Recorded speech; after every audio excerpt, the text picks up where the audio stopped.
I never imagined one conversation, just one quiet moment, could shatter everything I believed about myself, about my son, about loyalty.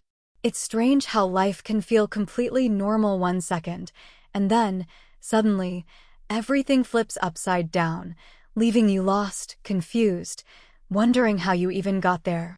That evening was supposed to be special. My son Jake was finally getting recognition at his job. I remember feeling so proud, but deep inside, I was struggling. My husband had left me months ago, and ever since, I'd felt invisible. Forgotten. Like I didn't matter to anyone. At Jake's office party, everyone was smiling, laughing, having a great time. But me, I just stood there, awkwardly holding a glass, feeling completely out of place. Then Mark, Jake's boss, noticed me. He walked over, introduced himself, and for the first time in months, someone actually saw me, really saw me. It felt good. Too good. After a few minutes, he leaned in, voice softer, serious, and asked if we could speak privately. My heart skipped. Why privately? Something inside me warned that I should say no, but curiosity pushed me forward. Soon, we stood alone in a quiet room, away from everyone else. The air suddenly felt heavy, thick with tension. Mark looked at me, eyes deep, vulnerable, intense, and then he said something I never expected, something that changed everything. Trust me, you're not prepared for what he said and what happened next, and honestly, neither was I. So please, take a moment now and subscribe to Heartfelt Tales Unfold, because you're about to discover just how deeply hidden secrets can change lives forever. I stood there frozen, my heart beating so loudly I was sure Mark could hear it. He held my gaze for a long moment before finally speaking. Angela, he said softly, almost cautiously, I've noticed how uncomfortable you've looked tonight. I just wanted you to know. You don't have to feel invisible here. I see you. His words took me by surprise. It wasn't what I expected. They were simple, yet they touched something deep inside me, something raw and vulnerable. I felt tears sting my eyes, embarrassment and relief mixed together. For so long, I'd felt unseen, ignored. Just hearing those words from someone, anyone, felt like rain after a long drought. I looked away quickly, afraid he'd see too much in my eyes. Thank you, I managed quietly. He moved a bit closer, not too close, just enough to feel the warmth radiating from him. I mean it, he continued gently. You raised a wonderful son. Jake is driven, talented, he clearly gets that from you. I smiled awkwardly, still unsure how to handle genuine kindness. Mark wasn't anything like I'd imagined my son's boss would be. He was older, probably late 40s like me, but carried himself with a quiet confidence I hadn't seen in a long time. His voice was reassuring, almost comforting, yet there was something beneath the surface, something slightly dangerous, a hidden intensity that drew me in without meaning to. We stood in silence for a moment, the quiet humming between us, heavy and charged. He broke it first, smiling softly. Listen, Angela. Jake mentioned your divorce. I know it's not my place, but I went through it myself. It's lonely. It can make you feel worthless, forgotten. But trust me, you're not. Hearing him say that out loud made my chest ache. It was exactly how I'd felt, exactly the wound I'd been trying to hide. Without thinking, I whispered, sometimes it feels like I've lost myself completely. Mark nodded gently, understanding etched deeply in his eyes. I know. I've been there. And it took me a long time to remember who I was. But you know, it gets easier when you let someone in. His words hung between us, charged with something unspoken. I knew I should step back, put distance between us. But part of me desperately wanted to stay, to keep feeling noticed and heard, even if just for another moment. I glanced toward the door, suddenly remembering Jake, feeling a sharp pang of guilt. Mark followed my eyes and seemed to sense my unease. You're worried about Jake, he said quietly, carefully reading me. He admires you so much. Talks about you constantly. But I see the sadness behind your eyes. That sadness, it doesn't have to stay. I looked up again, heart racing, torn between relief and fear. How do you even begin to move forward? I asked softly, almost pleadingly, surprising myself by being so open with him. He took a slow breath, stepped a little closer. Now, I could almost feel his heartbeat matching mine. Sometimes, he said in a low voice, his eyes locked on mine, you just take one small risk. Something completely for yourself. I wanted desperately to step away, to break this tension, to retreat safely into the loneliness I knew. But instead, I found myself rooted there, searching his eyes, feeling every barrier within me weakening. Angela, he murmured, his voice barely above a whisper now, you deserve to feel alive again. Without realizing it, my breath quickened, my pulse racing. The air between us was thick, impossible to ignore. His hand moved gently toward mine, brushing it lightly. His touch sent electric currents through me, igniting feelings I thought had died long ago. I don't know, I whispered shakily, my voice barely audible. This feels wrong. He nodded slowly, respectfully, but his eyes stayed locked with mine, filled with a quiet intensity. I understand. But does feeling right always have to mean denying yourself happiness? Even for one moment? Everything in me screamed to run away, to stop this. Yet another part, a deep, desperate part, ached to stay. For once, to allow myself to feel alive, valued, even desired. And in that silence, as my doubts and fears battled with my needs and desires, I looked at him again. He didn't move, didn't pressure. He just waited, patiently, genuinely seeing me. I hesitated once more, my heartbeat pounding painfully. Finally, trembling slightly, I took a step closer. That single step felt monumental, like crossing some invisible line from which there was no return. Mark watched me carefully, eyes gentle, almost cautious. He reached up slowly, softly touching my cheek. I closed my eyes at the sensation, nearly overwhelmed. You're beautiful, he whispered, so sincerely it nearly broke me. You deserve to be happy. My heart raced. This could ruin everything. I breathed out shakily, the conflict inside me tearing my heart in two. He nodded, carefully pulling back, sensing my internal struggle. I won't force this, he said gently, respectful and compassionate. But Angela, when you're ready, I'm here. My mind was spinning. I turned away from him then, emotions swirling, guilt, excitement, fear, longing, all crashing against each other. I walked out of the room quickly, escaping back to the crowd, feeling shaken yet strangely alive. As I stood quietly by Jake, pretending nothing had happened, I could still feel Mark's gaze from across the room, gentle yet powerful, drawing me toward a decision I wasn't sure I was ready to make. That night, as I lay awake in my empty bed, thoughts racing endlessly, I felt something stir within me, something dangerous, something thrilling. I knew that line had been crossed. The boundary blurred. And I wondered, with equal parts dread and longing, what would happen next. The next morning, as sunlight spilled into my empty bedroom, I felt a strange mixture of dread and anticipation. Memories of Mark's gentle voice and comforting touch lingered, playing endlessly in my mind.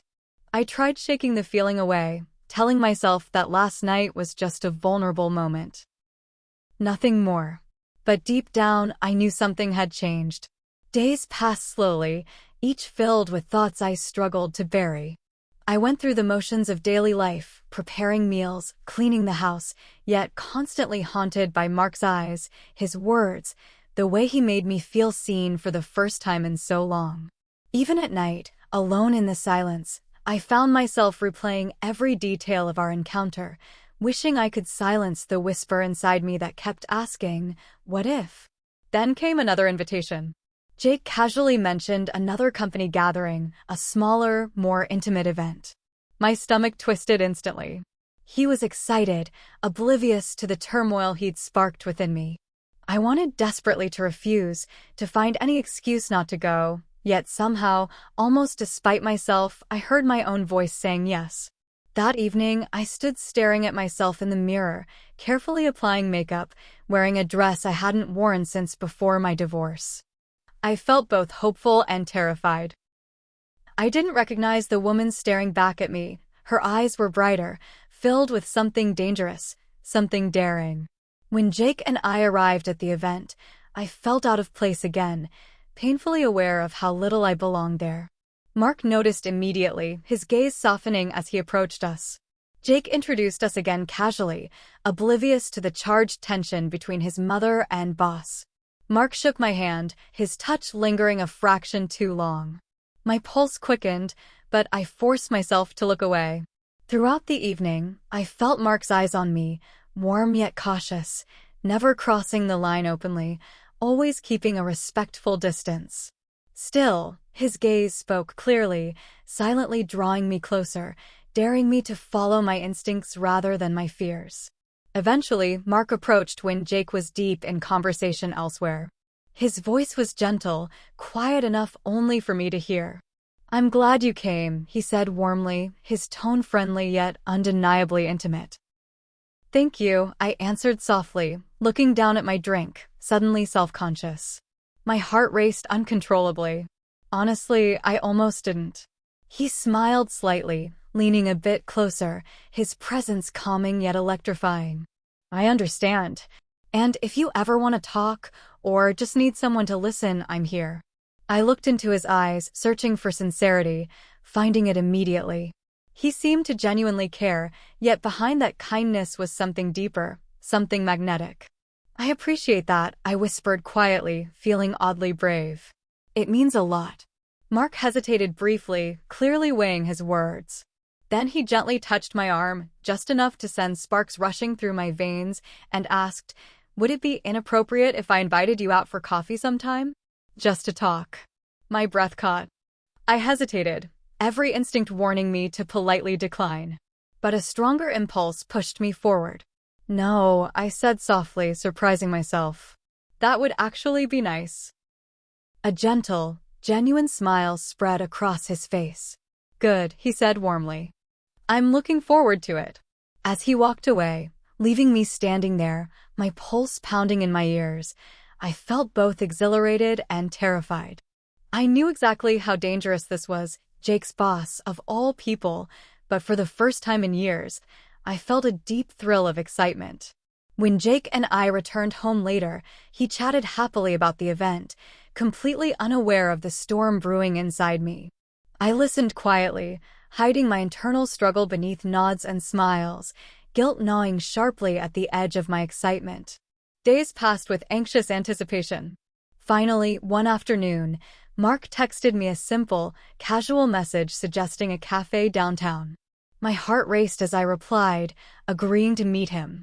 I dressed casually, carefully choosing something simple yet flattering, trying desperately to convince myself it was only coffee, just harmless conversation. When I arrived at the cafe, Mark was already waiting, standing up quickly, greeting me with an easy smile that instantly soothed my nerves. We talked effortlessly, sharing stories about our pasts, our fears, our dreams. I found myself opening up to him about things I hadn't shared with anyone, not even Jake. Mark listened closely, fully engaged, empathetic and comforting. It felt incredible to be truly heard. Hours slipped by unnoticed until finally Mark leaned closer, his voice lowering slightly. "Angela," he said quietly, his eyes holding mine intently, "you have no idea how special you are. I just wish you could see yourself the way I see you." His words washed over me, warmth flooding my chest. "Mark, you don't even know me that well," I whispered, my voice trembling slightly. He smiled softly, shaking his head. "I know enough to see someone who deserves more than loneliness. Someone who's spent too long being overlooked." My heart was pounding now, emotions threatening to spill over. I nodded slowly, overwhelmed. "I want to believe you," I admitted quietly. "But I'm scared. You're Jake's boss. This feels dangerous." Mark nodded understandingly, eyes sincere. "You're right. It's complicated. But sometimes the best things in life are complicated. I'm willing to handle it carefully if you are." Silence hung heavily between us. I felt torn, conflicted, yet strangely hopeful. Finally, almost surprising myself, I whispered softly, "Maybe we can try." Mark smiled gently, eyes filled with restrained excitement. "We'll take it slowly. Whatever you're comfortable with." As we parted ways that afternoon, his brief hug lingered warmly, holding promises of something meaningful yet forbidden. Driving home, my heart raced with equal parts fear and excitement. I'd crossed another line, one I never dreamed I would. Late that night, alone in bed, I replayed our conversation again and again. My thoughts tangled around Mark, Jake, loyalty, desire. I wondered desperately what would come next, knowing the risks, terrified of hurting my son, yet craving the possibility of feeling truly alive again. In the dark, conflicted silence, I finally admitted something I'd denied for far too long. I was already falling deeper than I'd intended, and there was no going back now. The days that followed were a quiet storm inside me. On the outside, everything looked the same. I still made coffee in the mornings, folded laundry, exchanged polite conversations with neighbors. I still listened to Jake talk about work over dinner, nodding and smiling as he mentioned Mark's name with admiration. But on the inside, I was spinning. Every mention of Mark made my stomach twist. Every casual reference to the office reminded me of what I was hiding, of what I was slowly becoming a part of. I told myself it was nothing. Just coffee. Just a few kind words from someone who understood loneliness. But the truth lingered just beneath the surface, growing stronger with each memory of his voice, his eyes, the way he made me feel like I wasn't invisible anymore. I'd lie in bed at night, staring at the ceiling, thinking about how far this could go. And that terrified me, because I wasn't naive. I knew exactly what line I was approaching, and I knew how hard it would be to turn back once I crossed it. But the more I tried to fight it, the more I found myself pulled toward it. The guilt came in waves. Heavy. Relentless. I'd think about Jake, his kindness, his loyalty, how hard he was working to build something for himself. And here I was, slowly drifting into something with his boss, the one man he looked up to. What kind of mother does that? But then, in quieter moments, I'd think about myself, not as a mother, not as someone's ex-wife, but just as a woman. A woman who had spent years feeling like an afterthought. A woman who had given everything to her marriage, only to be left for someone younger, shinier, newer. A woman who had quietly swallowed every lonely night, every silent dinner, every look in the mirror wondering if she was still beautiful, or if anyone would ever think she was again. Mark made me feel seen. That was the hardest part to ignore. It wasn't just about attraction, though that was definitely there. It was the way he listened. The way he remembered things I said. The way he spoke to me like I mattered, not as someone's mother or someone's ex, but as a person with a mind and a heart and a history worth knowing. And yet, every time I started to let myself enjoy it, even just a little, the shame would come crawling back. I'd imagine Jake finding out. I'd picture the look on his face, confused, betrayed, devastated. I couldn't bear the thought. So I kept everything inside, bottled up behind polite smiles and practiced silences. No one knew what I was carrying. Sometimes I'd find myself staring at my phone, rereading old messages from Mark. Just harmless things. A joke here. Thinking of you there. Nothing inappropriate, not really. But I knew what was happening. I knew the undercurrent. And I knew I wasn't doing anything to stop it. There were moments, quiet, stolen minutes, when I'd close my eyes and let myself imagine what it would be like if things were different. If Mark and I had met under other circumstances. If Jake didn't work for him. If I didn't feel like everything I wanted came with a cost I wasn't sure I could pay. I'd imagine what it would feel like to be held again, not out of duty or habit, but because someone genuinely wanted me. I'd think about what it would be like to laugh without guilt, to wake up next to someone who made me feel desired, respected, understood.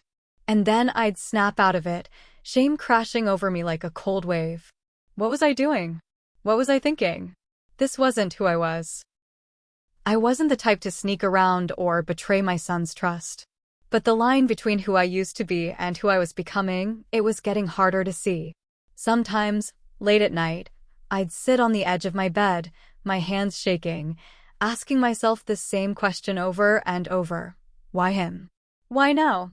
Of all the people in the world, why did it have to be the one person I should have kept my distance from? The answer, I think, is that loneliness doesn't care about rules. It doesn't care about right and wrong, or what people will think, or who might get hurt. It just aches. Constantly. Quietly. Until someone finally notices. And when that someone looks at you the way Mark looked at me, it becomes harder and harder to walk away. But I hadn't crossed the line yet. Not fully. I still had time. I could still step back. I could pretend none of this happened. Tell Mark it had gone too far. That it wasn't appropriate. That I valued my son's trust more than my own desires. I told myself all of that. Again and again. And still, every time my phone buzzed and his name popped up on the screen, my heart would flutter. And every time I saw him, even from across a room, something inside me lit up like a match. I was caught between guilt and longing. Between duty and desire. And I didn't know how much longer I could keep pretending I hadn't already made a choice. It started with a coincidence. At least, that's what I told myself. I was at a coffee shop I'd never been to before, just trying to clear my head. It had been a rough morning, full of thoughts I didn't want to think anymore.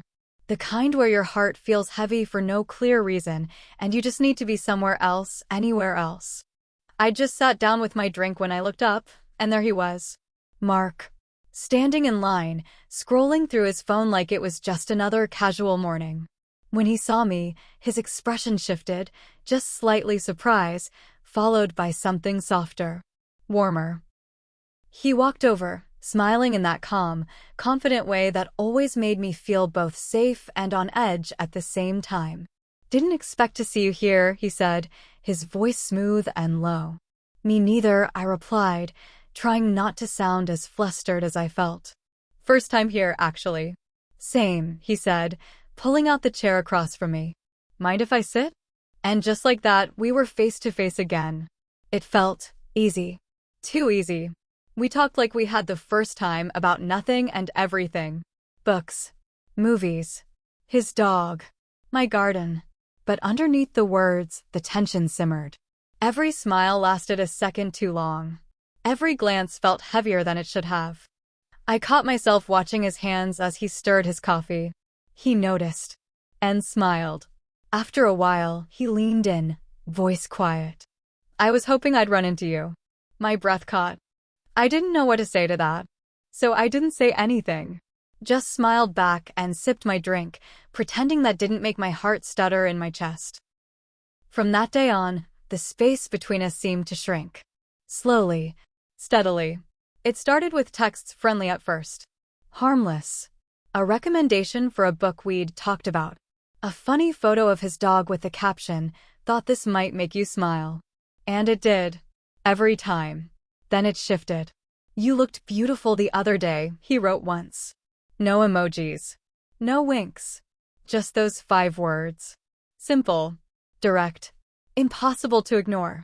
Another time, after Jake had invited him over for dinner, Mark stayed back a moment after my son went upstairs. He helped me clear the dishes, our hands brushing in the kitchen, eyes meeting over the sound of running water. "This was nice," he said quietly. "Being here. With you." I couldn't speak. I just nodded.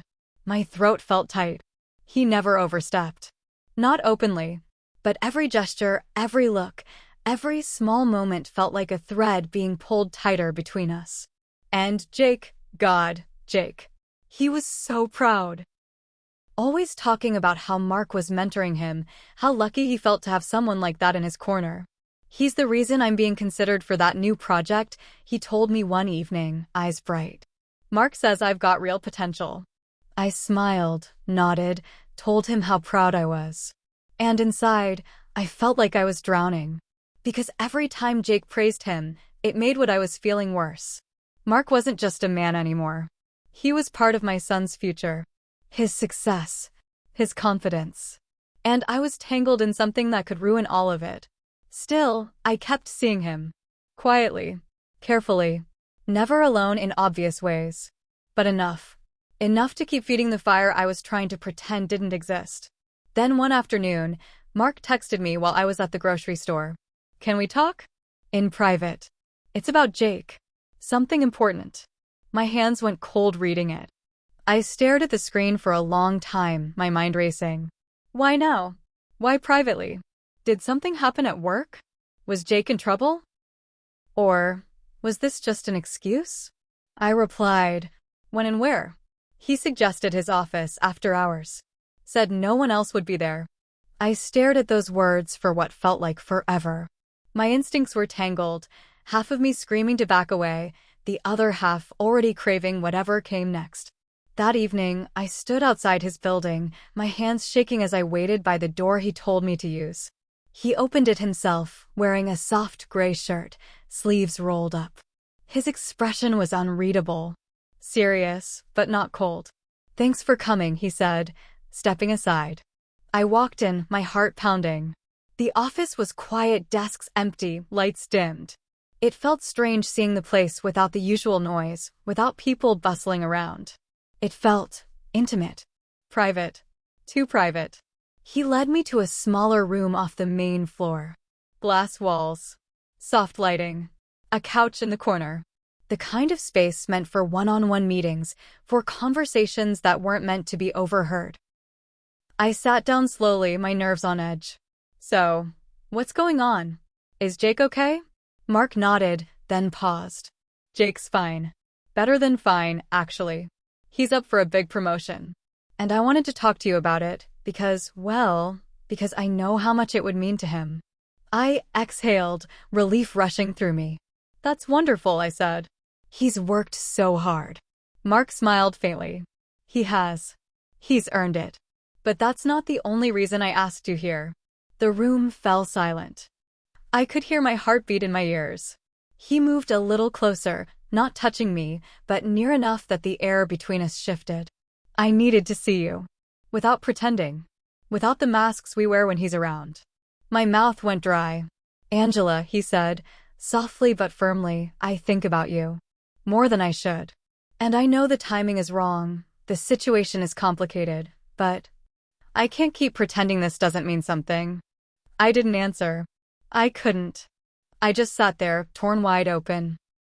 Caught between the part of me that wanted to run and the part that wanted nothing more than to let go. To finally stop pretending. And then he reached out, slowly, carefully, and brushed his fingers against mine. I'm not asking you for anything, he said. Not tonight. Not anything you're not ready for. But I need to know, do you feel it too? I looked at him, my throat tight, every muscle in my body frozen. And in that moment, I realized I'd already answered that question. Long before tonight. I just didn't know what the cost would be. Not yet. I don't know how long I sat there, my fingers tangled with his, the silence between us heavy and trembling. Mark didn't push. He didn't lean in further.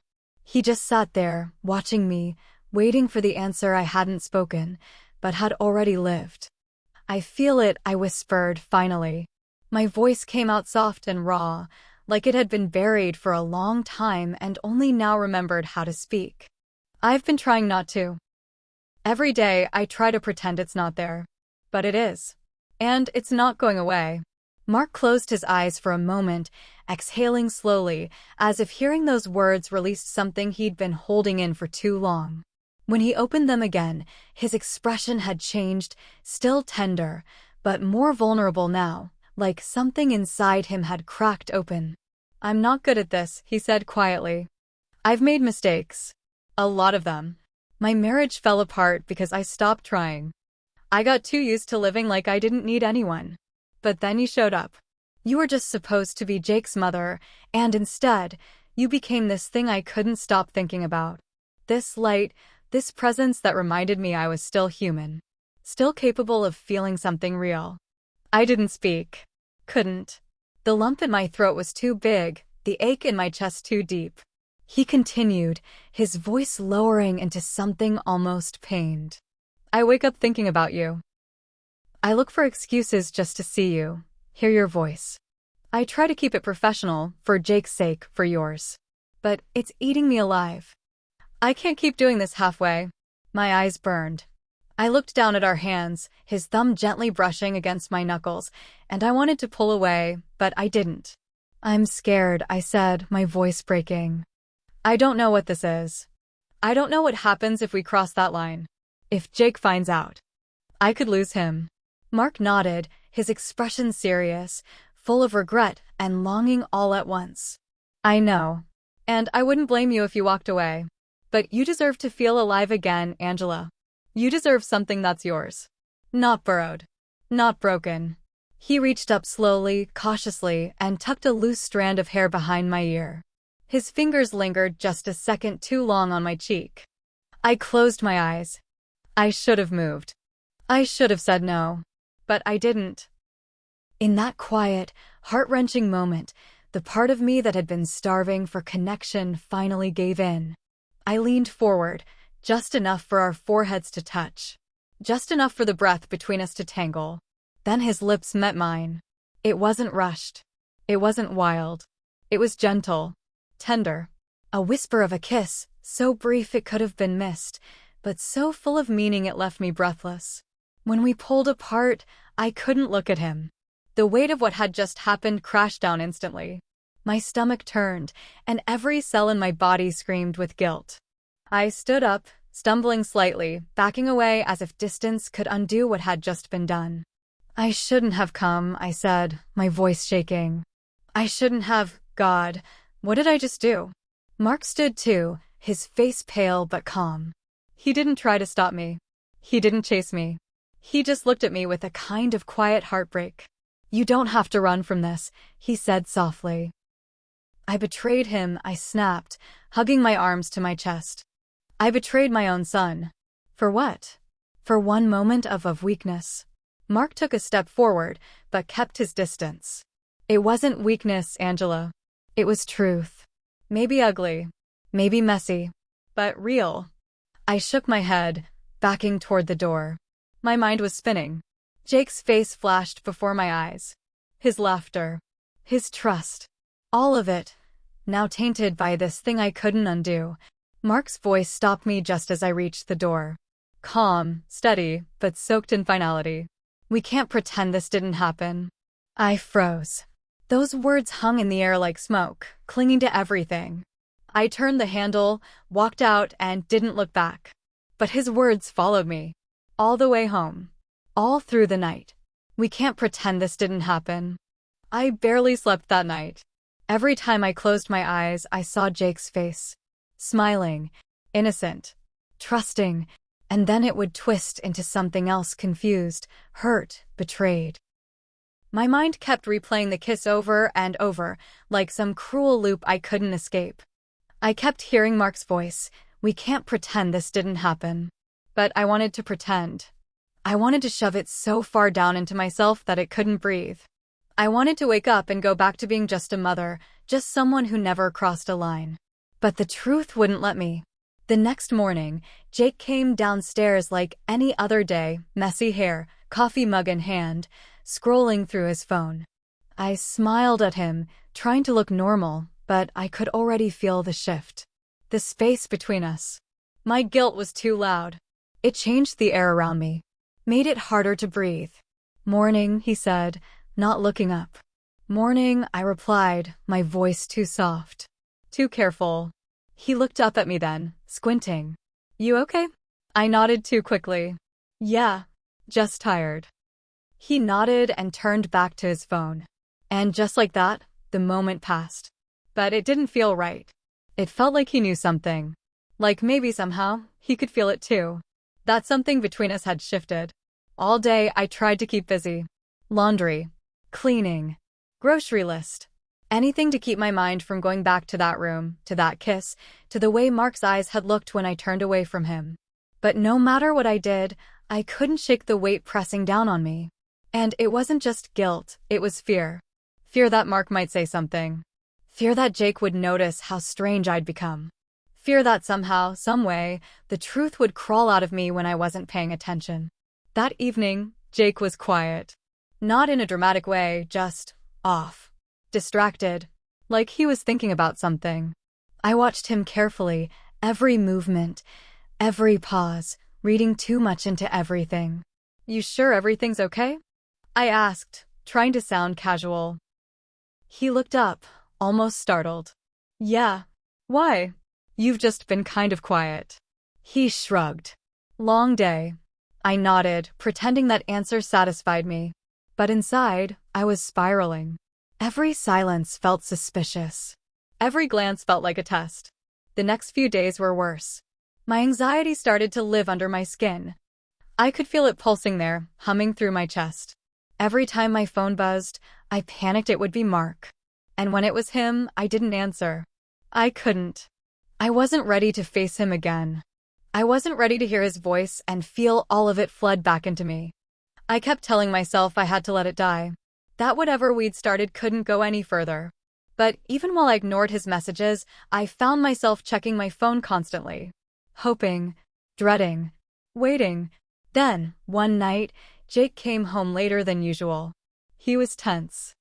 I could see it in the way he dropped his keys, the way he exhaled too loudly as he sat on the couch. "You okay?"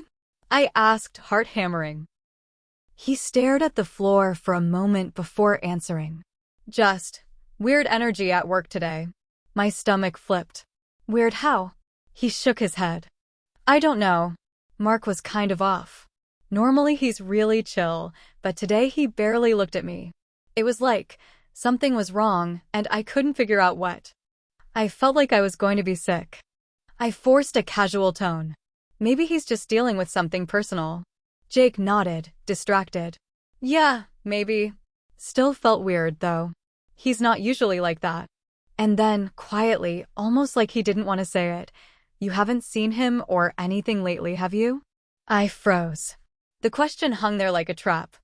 I could hear my own heartbeat pounding in my ears. No, I lied. Why would I?" He shrugged quickly, brushing it off. "Just wondering. You two seemed kind of familiar at that dinner." My skin prickled. "Oh!" "No," I said, trying to laugh. He was just being polite. Jake didn't say anything. He just looked at me for a moment. Too long, and then nodded slowly.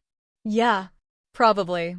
After he went upstairs, I sat alone in the quiet, the weight of everything pressing in on me.